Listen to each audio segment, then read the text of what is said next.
Welcome to the Tech Egg. Don't get scrambled. Enjoy the video. In this video, I will explain how to get Roblox on mobile. First, locate your device's official App Store, whether it's the Apple App Store for iOS or the Google Play Store for Android. Roblox is available for free and is compatible with most modern smartphones and tablets. Simply open the store and prepare to search for the application. Ensure your device meets the minimum operating system requirements for a smooth experience.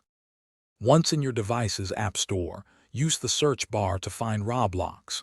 You'll see the official application, usually with its distinctive logo.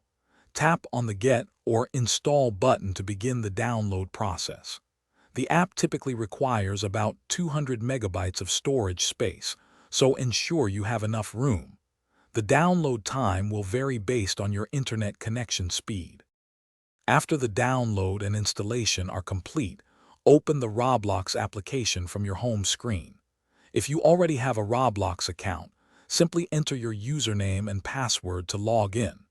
For new players, creating a free account is straightforward and can be done directly within the app. You'll need to choose a unique username and a strong password to secure your new profile.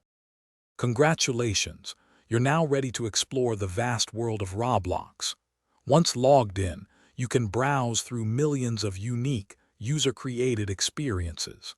Simply tap on any game that catches your eye to instantly join and start playing. You can also customize your avatar with countless items and connect with friends from around the globe. Enjoy your adventures. Thanks for watching. Consider subscribing if I helped unscramble your problems.